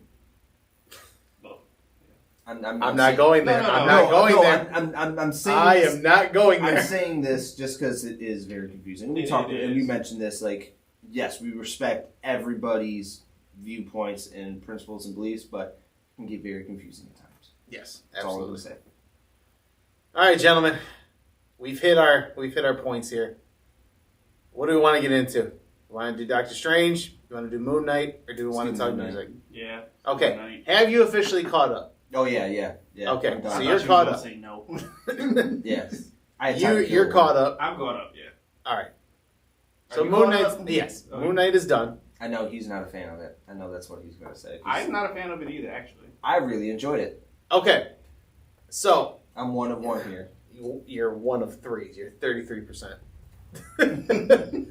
Obviously, mathematics wasn't your biggest trait, but there we go. We'll leave that alone. I'm saying one of one, meaning I'm the only one here who liked it. Okay. So we watched it. We've all gotten to experience it. I thought the season finale, potentially series finale, because I keep hearing speculations that it's not getting renewed. I hear it is. Yeah. We'll call it for what it is. As of right now, season finale. Well, no, it's getting renewed because they show the post-credit scene. We'll get into that in a second. I thought the season finale was the best episode of the show. I liked the special effects. The special effects were off the chart, making the gods in their animal form fight each other like that. I thought it was super dope. I got the conclusion that I needed, like, okay, like, this is what happens when these two are able to work together. Them switching between Moon Knight and Mr. Knight was really dope as well. I want to get her name. What was the name? Layla, right? Yes. Layla becoming the Golden Scarab. That was really good as well also. So all those little pieces at the end really fit in well. I liked the fact in the middle of the fight scene when it looked like Moon Knight was going to lose, he still had that blank out moment. Next thing you know, like, holy shit, what the hell happened? He wakes up and like, what the hell happened? And then everything else that unfolds, we'll get into that. You and I had been having conversations for the longest time. When you saw the part before the episode, episode 5, did you understand what I was talking about? How it's still kind of confusing about how the personalities first came into existence. Yeah, I was a little confused, but obviously, I can, looking back on it now, if that's just dropped in your lap, it's like, wait, what is going on? And then them being in the asylum, yes, that is very confusing. And and they kind of mention it because the hippopotamus is saying the thing is so complex that the human mind can't understand it, so it portrays whatever to you. So it's like, okay, they kind of briefly describe it. I'm like, okay, got it. So it's very confusing, but me being an Egyptian, I love Egyptian mythology, so this one was very interesting to me to see that Egyptian part of it all. No, I like that part. Like, I love it too. Yeah, that was cool. That's not what got to me. What got to me was I felt like everything was just so. And again, it probably speaks for the aspect of the show itself because of the multiple personalities. Everything just felt like it was 1 minute you're in this aspect, 1 minute you're in that aspect. Like, it was so much confusion around like the characters as a whole. Yeah. Now, Jeremy, your takeaway from the show before we get into the post-credit scene on it as well also. I mean, I kind of like the confusion of not knowing if my man is really crazy or if all this stuff actually happens with him flopping in and out of the insane asylum and seeing all these things that, like, he might have just made up in his head. I thought that was kind of cool. Him in the last episode switching between Mr. Knight and Moon Knight itself, going back and forth, battling. That was interesting. That was really cool too. But what upset me the most is, like, even though, as you, Evan, I love the Egyptian, history and everything like that, for a show that's called Moon Knight and for you to only get quite possibly maybe one full episode of him actually as this superhero character was a little upsetting. I felt like it was a little let downish because, again, like, especially like kind of what you said, like, the show's called Moon Knight. We get to see Moon Knight in action maybe like no more, if you think time-wise, maybe no more than 10 minutes worth of time. It was a little bit let down. Like, I get it. It's, you're doing character development and everything. I get that, right? So I'm not mad at that. Where the confusion continues is the post-credit scene. The confusion continues because, again, spoiler alert for those who haven't seen it, who are still watching it. Sorry, you've had about a week and a half to get through it. We're doing it now. Confusion kicks in because, again, at the very end of the show, they say, hey, we're not going to kill Hero, which, the superhero thing to do. You don't kill. Awesome, fine. Khonshu agrees to leave Mark and Steve alone, right? Leave them out of their presence. You fast forward to the the post-credit scene where Hero is in now his own realistic psych ward, gets taken out, and gets put into a limo with Khonshu, which I thought was really weird because Khonshu is a spirit. Why do we have this big ass bird skull in the backseat of the limo? But I digress. I leave it alone. Fast forward to, again, what he says. He goes, oh, Mark and Steve think I left them alone, but, there's somebody else. And it's the third personality that Jeremy alluded to at one point in time, Jake Lockley, which is the the more dangerous out of the three, right? Out of the three personalities, right? So now you have to look at it this way, where the confusion kicks in. Is Khonshu still with Mark and Steve? You know, like, what happens now at this point in time? Because again, fast forward, Jake Lockley kills Hero, does what Mark and Steve wouldn't do, kills Mark Hero. So now we have no enemy as of right now moving forward, unless they make Jake Lockley the enemy, which is not the case. It's another personality. So it's going to be a little confusing to see what happens if they do renew on season 2. Your guys' takeaway from that post-credit scene in the series as a whole? I think I'm more confused as like who is really in control of the body. Yeah, I guess is it Jake? Is well, I Steve? think that part I'm understood of. It's actually Mark. It's Mark's body. It's Mark's. So it's Mark's physical body, but Right. you have these two other alternate personalities that they switch in between of. But like it's just still confusing as to like who you can take serious in this whole show. Evan. I mean, you guys nailed it. You know, it is Mark's body, but then you have Jake and Steve was created to protect Mark from any And home trauma. at-home trauma, which I like how they did it. I like how they introduced the why Steve is created, and it's not Steve who's running the show. It's actually truly Mark. You're right. I like how they did that. And then Jake, you throw Jake in there, it's like, whoa, I just got unconfused. Now you're just kind of confusing me again. So Right. now I need to know how did Jake come into play? Which Because I think that's what's going to be Yeah. season 2 is Right. about. If they So, do season 2. And it begs another question: is Khonshu going to be hanging around Jake's personality? But if Mark or Steve take over, does Khonshu just suddenly go away, or does Khonshu just still hang around? So there's a lot of questions that they leave you with, and I've heard they're going to do season 2, we're not going to do season 2, so on and so forth. So I think just to simply explain, you can't have a post-credit scene like that and not have a season 2 because I agree. yeah, That's why I think there definitely. is going to be another season. yeah. And it has to be a hell of a lot better than the first one. It has to. I definitely think that I do agree with you guys, and you guys brought up a good point of the show is called Moon Knight, and we did get Moon Knight a handful of times for not long periods. They should have called it Khonshu. I feel like Call him Mark Spector. I mean, come I on. feel yes, you have to do character development too, but just a little bit more Moon Knight would have been nice. I mean, if A you got good movie- balance, yeah. You got a movie called Spider-Man. I expect to see some Spider-Man shit. Right, exactly. Just saying. All right, well, speaking of Spider-Man, we all got a chance to see Doctor Strange, correct? See, Yep.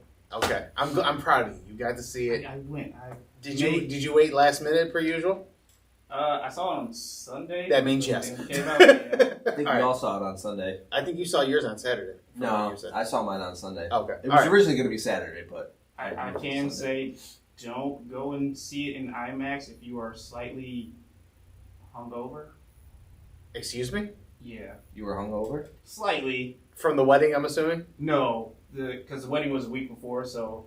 Oh, shit. After this came out, so on a Saturday, like everyone was like, "Hey, you want to come over and just hang out a little bit?" Especially my neighbors, and then my friend was like, "Yo, you want to take this gummy real quick with me?" Oh my So- God! So let's just say Sunday IMAX. I was like, "Oh, God, this is." Oh, so you weren't hungover? You were bugging. Yeah. You were bugging. It's I was different. tripping out still a little bit. All right. I did not sleep enough for this movie.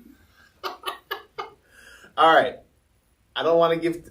We're gonna do some spoiler alerts here, but let's talk about the movie as best as we can without spoiling too much. Key takeaways from the movie. The Illuminati scene, I was a little let down on. I was excited, but I was a little let down that it went by very quick. Yes. Little let down on that. You want to talk about confusion? Very confusing as to what the hell is happening as far as like how point A gets to point B. Yeah. It advanced really quick. within Yes, the it first moves very, 30 very fast. minutes. I'm like, well, damn, all right. What I will say, as far as like not spoiling too much or anything, I was very surprised they made Scarlet Witch the villain. Because the way how they had been marketing it and promoting it, like you knew like she was going to be involved. So we're like, all right, cool. Scarlet, we knew after WandaVision Scarlet Witch was going to be a thing. Yeah. And seeing what was going to happen with that point in time and the way how they left it off, you knew she was going to be able to help with Doctor Strange in the mystic realm, right? Right. I did not expect to go from 0 to 100 real quick like that, the way how it did. From what part to what part?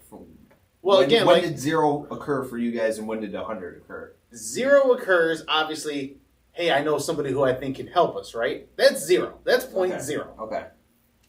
Point 100, and as I'm watching it too, is when she name drops America Chavez, and I'm like, I'm thinking to myself, I'm like, wait a minute, like, he didn't say anything about the name. I caught on to that too. I was like, wait a minute, how did she know her name? I saw it with my wife, and I said, "Oh, this is illusion. Ain't none of this going on right now." I was like, "Ain't none of this going on." So when I'm thinking, like, as she said, I'm thinking to myself, like, I don't remember him saying anything like that. And sure enough, when she goes, "You didn't tell me the girl's name, did you?" I was like, "Oh, this is about to get real bad." I'm glad it wasn't just me and I wasn't just tripping. Like, damn, did I skip over a part? part? It's probably worse for you because you were actually hugging. So you're like, huh? Did I miss 5 minutes? What the fuck just happened? And it's crazy because at the end of WandaVision, you saw her kind of meditating in the house, with that is the Dark Order. The Dark Order, and then she's outside flowering. So I'm like, okay, so they're kind of picking up, they're integrating that. So yeah, it was very well. But she's like, she comes in, she says, when she says, "You didn't tell me her name, did you?" I'm like, oh shit, here we go. Mm-hmm. That's what I was like. Oh, this is about to get bad real quick. And that was the good thing for me, was like, okay, like, because they never really addressed, like, we had speculation that was going to be the other interdimensional villain, Nightmare, that was going to be the villain. So everyone thought that they were going to need Scarlet Witch to help him out with that. So they really hid the fact that there was no villain in this, right? Yeah. So when it turned out to be that the villain was already kind of announced, you just didn't know where the plot line was going, I was like, oh, this is going to get good. This is going to get real good here. The horror aspect behind it. They prompted up to be this was going to be the first horror film that Marvel did.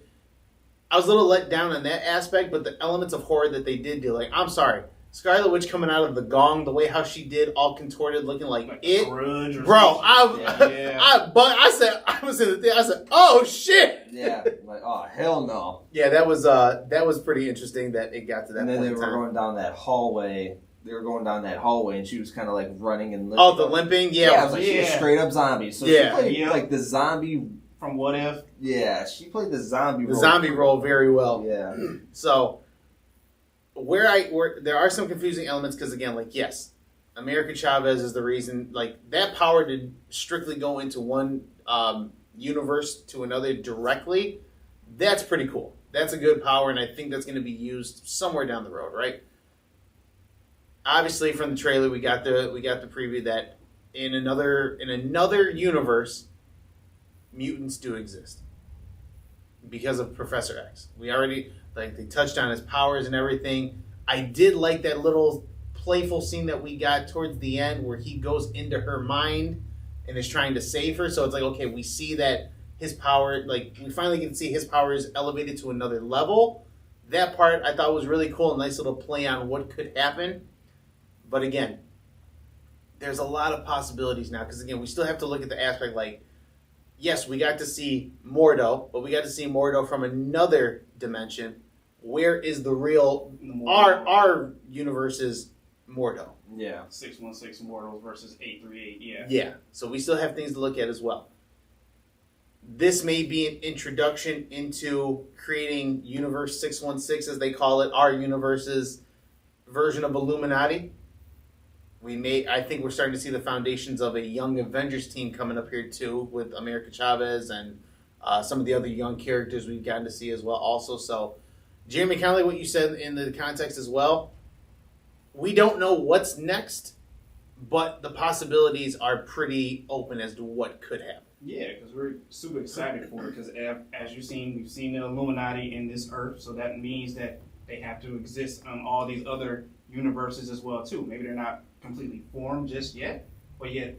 Or there hasn't been a pivotal moment that required that they needed them all to be together, but yeah, we do know that they exist somehow, some way, and still they've had What's her name who plays Scarlet Witch? I'm blanking on her name. Elizabeth Olsen. Elizabeth Olsen. She has mentioned that, yes, she wants to utter that line from House of M, no more mutants. So yeah. I really do feel like they're going to get to that somehow, some way. Maybe that's with Wanda and according to this, she's written off now.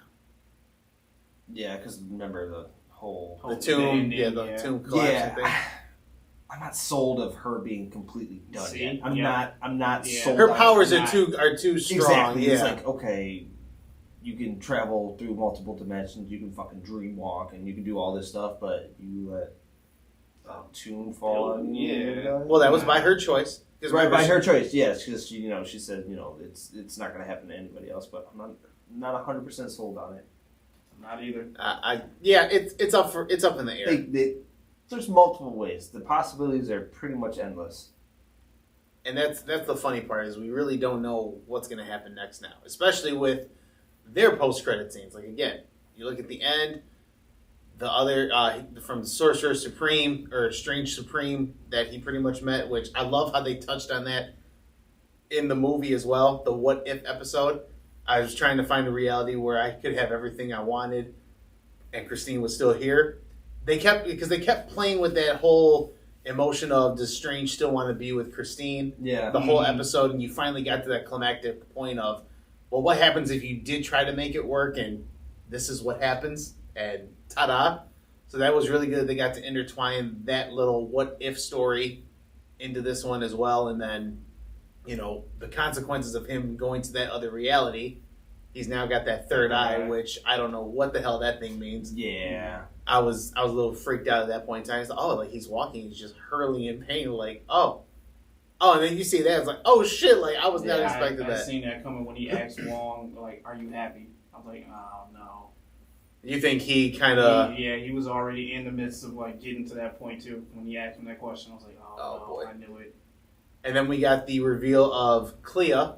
That's who the Charlize Theron character is, which goes on to be the new Doctor Strange. They end up having in comic book wise, they end up having a relationship with each other, and come to find out, her uncle is Dormammu. Yeah. So it'll be interesting to see how that plays out. We may see the return of Dormammu. I would really love to see Nightmare in the next one if we get to that point in time, but who knows? We'll see what happens at that point in time. So we did a lot of talking about that one. Gentlemen, your guys' takeaway from the movie, and how do you rank the movie? I thought it was really good. There was a few things that I was kind of on in the movie. There was kind of, why would you put that in there? In what degree? When they had the music note fight. That was kind of funny. That was kind of cool. That was kind of funny. Yeah. Because at that point in time in the point of sorcery, you're working with what's available. Right, I get it, but... You thought it was a little cheesy? Yes. Okay. That's fair. And then, when they're running down that hallway and then the water stops, and then she's, busting through all these walls and shit like that, and they just stop running, and then she pops up. That was for horror. I was like, where the fuck did you come from? You're bashing through these doors without any problem. Why'd you stop? Keep going. So that was just kind of one of the two things. But overall, I did enjoy the movie, but... Paul, who was on the show, my friend Paul, he said it was top 3. I don't think it's top 3. I won't say top 3. Can I say top 5 at least? I'm not putting it in my top 5. How about top 10? Maybe. Okay. That's fair. I mean, we've got 30 movies and shit, so... Maybe. But It's a very entertaining movie. It's a very entertaining movie. I gave it roughly about a 8.5. Yeah. That's a solid one. It's a solid number because, again, I was entertained the whole time. Even in the downward moments, I was still entertained. Like, I'm glad they touched on America Chavez, like how she kind of got the power and, how she ended up in this dimension. She was kind of just looking for family. And then, oh, shit, there's that. So yeah. I like the fact now, too, and I know this is going to be something that gets played on a lot. Dreams are just another reality or another universe. A like of us seeing ourselves in another universe. Yeah, so like when they were talking about, oh, you ever had that dream like with the two Doctor Stranges at that time? You ever have a dream where you're falling? He goes, it was probably me pushing you. Oh yeah. That I thought was pretty cool. I was like, all right, so now people are gonna be like, oh, yeah, I know where that's gonna go. Pop culture wise, so That was pretty good. But I didn't really have that many negative takeaways, shockingly. Like, a couple of little moments. I think for me, just the negative takeaways were the confusing aspects of it. Mm-hmm. Just because, again, when you're dealing with other universes and other realities like that, just it all kind of starts with Endgame when they talk about going back to the past, right? Yeah. Mm-hmm. They did good with the time travel, but I mean, again, there's some loopholes and some confusion points in the time traveling thing. Now that we're playing into alternate universes, it's gonna really get confusing. You're gonna have to really like sit back and really start paying attention now. So Yeah. Jeremy, As you said too, like I don't have a huge, dislikes or takeaways from it. Like I really enjoyed it. I give it an 8 as well too. There were some things that I kind of would have liked to see a little bit more too. I really hope they don't fuck up Fantastic Four. well, I heard that's really in don't. production troubles right now too. Who picked up Fantastic Four? Was it What do you mean, like director wise? Yeah, director wise. I don't know. I think the director will quit though already, from what I've heard. But I did like the guy who they got as Reed Richards. Mr. Fantastic, yeah. Yeah. I was hoping he was That was a fan. That was kind of Fan moment. Yeah. Fan moment. Yeah, I really enjoyed that. And sorry, Jeremy, continue. No, I just really wanted him to utter a line and be like, didn't I see you working at an office?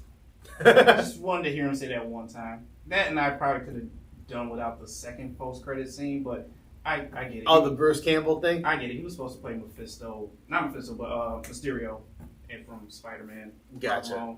But I get it. One of the two coldest line came from when Scarlet Witch was dreamwalking. And she called him a hypocrite?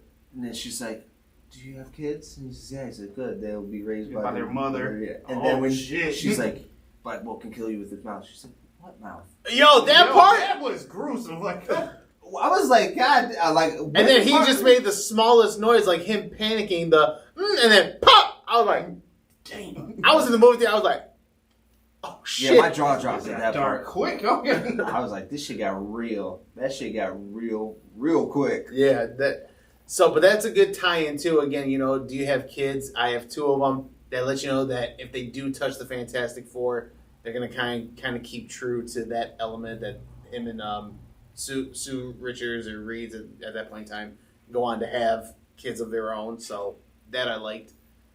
The Black Bolt thing was just Yeah. that was bad. That was bad. That was right. I was like, oh shit. It got dark. So I think it was they hit on horror. They hit on kind of Adventure. They The hit action on part, yeah. the action part and the gory part. They definitely hit on that too. But I don't think it was really that gory. Like, Like, it could have been Yeah, worse. it could have been worse. But for a Marvel movie, yes, I'm going by Marvel movie standards here. So, but I just definitely think that how she fucked up the Illuminati. yeah, bro, that shit was crazy. That was She went crazy. ham. All right, we got a few moments here. Let's kind of deep dive into some music. So we've had music on music come out. Last time we met was the week of Jack Harlow, correct? We were supposed to talk about Jack Harlow. No, I think it was. I think Or it was Future Ed came Yeah, out. it was Did you guys listen to the Future album? I listened halfway through. I couldn't do it. Couldn't do it. Listen, it's not bad. It's Future. I mean, I can It leave it is. at that. Yeah, right. You kind of know what you're getting on that one. So then, yeah, it was the anticipation of the Jack Harlow album, and we kind of had high expectations. The album has come out. I've had a chance to listen to it a couple times. Evan? I enjoy it. I think it's. I think I was more expecting kind of like a hype, but it kind of more hit the chill-ish vibe. Jeremy? I enjoyed it, but I was expecting more, especially I'm with the Jeremy. sophomore album. Yeah. I'm with Jeremy. Like, it's good. Like you said, it's a vibe album. Yes, you can definitely sit back and vibe out to it. But especially after what we got on the first album, and that anticipation building up, I was a little let down. What do you think about Churchill Downs? That was the one that leaked. My audio ears detected that there was a sound splice in the middle of it. So you can tell, like, in the first part of it is him either, like, recording in a different studio or recording on his phone because the audio sounds really low. Then, like, once it gets a break, the audio, like, spikes up. Like, oh, yeah, Your sound engineer kind of fucked that one up initially, but I pretty much expected it with all the photos and videos you've seen of him and Drake just hanging out together. It's like, and that was the one that everyone was talking about, leaked about the potential snubs at Pusha T. So I mean, like at that point in time, it'd be different if it didn't leak, but the hype kind of like blew it out. Surprisingly enough, the Justin Timberlake feature was pretty good. I was cool with that one. In Latin news, Bad Bunny dropped an album out of nowhere, and I didn't hear about that one. that shit is fire from front to end. There is no. My fiance and I have been listening to it every fucking day this week. There's no skips. Fire. Is it all in Spanish? It is. I mean, not unfortunately, like because that's who he caters to. But music is the universal language. You can play it in fire, straight fire. Summer album. Fan. Between this and the other album we're going to get to, I already have 2 candidates for Album of the Year. And that's one of them. I respect that. Okay. That's one of them. Album of the Year, a candidate for that one is the Bad Bunny album. It's called Un Verano Sin Ti, which means a summer without you. And then let's talk to the guy. Let's talk about it here. Mr. Morrell and the Big Steppers, Kendrick Lamar, came out yesterday. We were playing a couple of songs here before we got started. I know it's only been out for a couple hours already, been about a day. Yeah. But I've at least had a chance to listen to it twice. I obviously have a bunch of deep diving to do on that myself. Jeremy, let's talk about it, man. What do you think? I've only got the opportunity to listen to it like maybe 1.5. If anything, I haven't made it all the way through the second time. But same. That's kind of where I'm at. Like I've gotten through the first part twice already. So yeah, but honestly, off of first listen, it seems kind of odd. Like just because you don't know where exactly Kendrick's coming from with all these songs, they're just kind of different. But the songs do eventually grow on you. I will say that. I can't see another huge hit on the album besides the one with Blast. I think it's Die called Hard. Die Hard. Yes. That one's a banger. Die Hard. I like that one a lot, but listening to the lyrics, like you're just like, where's Kendrick coming from with this? Maybe this is a little too over my head, or maybe I just need to like kind of fully deep dive, as you said, into all these tracks separately to see like what he's trying to get at. So Complex did a little something on their Instagram where they kind of broke it down. Some of the songs are personal reflections, like the first one, what is it, United Grief? Yeah, grief. Yeah. Let's pull up the Instagram channel. United in Grief. That one is supposed to be his reflections about like, you know, his personal struggles with like finances, things along those lines. Like, hey, you know, I kind of went through this, but kind of did stupid stuff as well. Also, let me see if I can find it because I know they did a really good job. So I got it right here, Eric. Cool, thank you. This is from Complex Music. The project is split into 2 parts, each comprising 9 songs, all of which serve to illuminate Lamar's continually evolving worldview. Central to Lamar's thesis is accountability. The MC has painstakingly itemized his shortcomings, assessing his relationship with money, united in grief, white women, worldwide steppers, his father time, the limits of his loyalty, rich spirit, love in the context of heteronormative relationships, we cry together, purple hearts, motivation, count me out, responsibility, crown, gender, auntie diaries, and generational trauma, mother I sober. It's a dense and heavy listen, but just as pure as Kendrick Lamar is human, like the rest of us, he's also a Pulitzer Prize winner, one of the most thoughtful MCs alive, and someone whose honesty across Mr. Morrell and the Big Steppers could help us understand why any of us the way we are the way we are. Like the Rich Spirit one, I do like that track as well too. The one where I think it's called "We Cry Together," where they're like he's arguing with some other girl. Yeah. I was like, whoa, that is intense. That was an intense one too. And when I was listening to it, I was just kind of. It's wild, but it's real. You know. Yeah, I was kind of going about my day, so I was listening to it, but I wasn't solely focused on it. So I got through it I listened to it once. And this is definitely, with Kendrick Lamar, I know we've talked about it before, you have to dive deep into his albums just because that's the type of MC that he is. So I thought overall I enjoyed it. Oh yeah, I thoroughly enjoyed the album. So I went back, I listened to it the first time and I was like, all right, I like it. To me, sonically, like based off of the sound alone, I think this could potentially be his best album, sonically. What I started to realize going back through it again, especially kind of listening to it again a little bit this morning, me personally, I could be completely wrong. Shout out to Chris Platty, who's a big Kendrick Lamar fan. Chris Platty does stuff here. Used to do stuff here back with Sports Radio Detroit. I don't know if Chris would agree with me or not, but I feel like with this album, this gives you a compilation sonically, sound-wise, of all the other albums. I hear a little bit of Good Kid, Mad City. I hear a little bit of To Pimp a Butterfly and the sound of that with the jazz and everything. Some of the stuff like in Damn, like, Humble, stuff that you wouldn't expect to be singles, like hard beat, lyrical stuff. I hear that in here as well too, and then I hear some new sounds as well also. So to me, I feel like this album is a compilation of sounds and style from all three albums.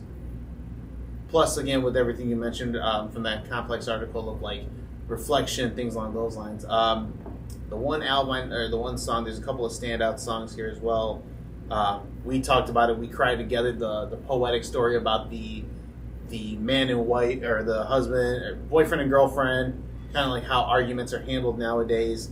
What was the other one? The Auntie Diaries, about his aunts and their transgender adventures as well. Also, like, there's a lot of stuff on here to deep dive. Yeah. So for me, again, just off of like my first listen, and again, I'm trying to go through it as much as I possibly can, but this is my other album of the year candidate already. So between the Bad Bunny album and this one, I have 2 album of the year candidates already. That's solid. Yeah, that's solid. I put that up there as well too. I don't know what else is left to come for the rest of the year, but Only May. Yeah, it's only May. We still got till, I think for Grammy nominations, you have until at least late October, early November. So we have a lot of music to go through as well.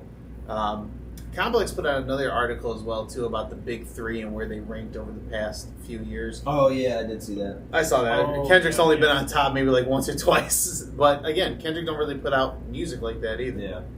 So who knows?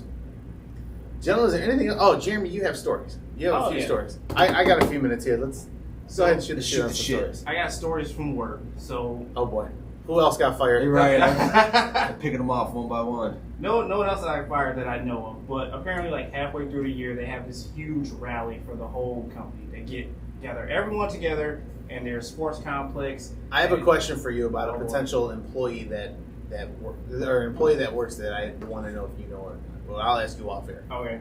Well, we all get together in this huge sports complex, and it's big enough to house the whole building, everyone from the north and the south building. Jesus. So we get in there, and it's usually just like a huge pep rally. Just a pump up talk on how we're doing over the year, what's to come, and then the guy, the owner, usually has a motivational speaker or a guest speaker there.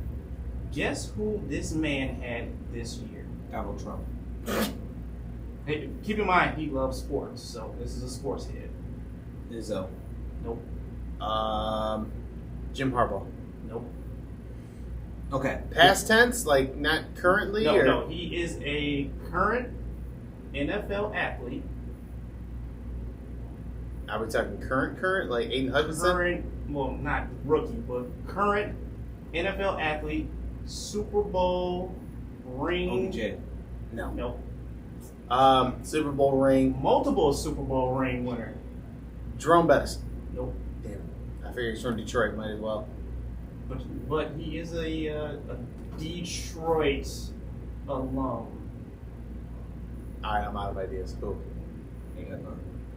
This man got Tom fucking Brady to show up. Excuse me? What? He got Tom Brady to show up and literally talk to us for a good 30, 40 minutes. Excuse me, what? Yeah. Did he pay him $375 million too? I don't fucking know, but this man got Tom Brady to show up to sit there and talk to us about being a teammate, being a leader, being a part of a team, a group, something that's bigger than what you are all together collectively. And we're all just like, what? I'm sure you probably weren't even paying attention at that point in time. Probably Yeah, just no more. one was paying attention. Everyone had Just their more in phones out, awe. like, Yeah, more in awe. Like, I'm with Tom Brady.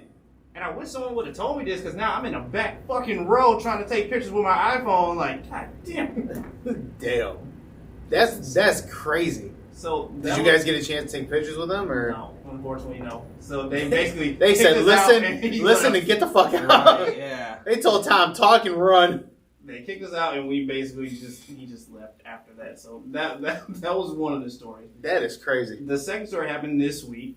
Okay. Apparently, all brokers from like all across the world just come down to Pontiac just to have like this huge meeting all together for like 2 days. And on the second day, they have this, all the work's been done, so now let's have this huge concert. Let's throw a party for all these people. Oh God, I don't even want to know who's coming. Do you want to guess who the fucking performing act was? No, just Big tell Sean. me. It's not Big Sean. Was it J. Cole?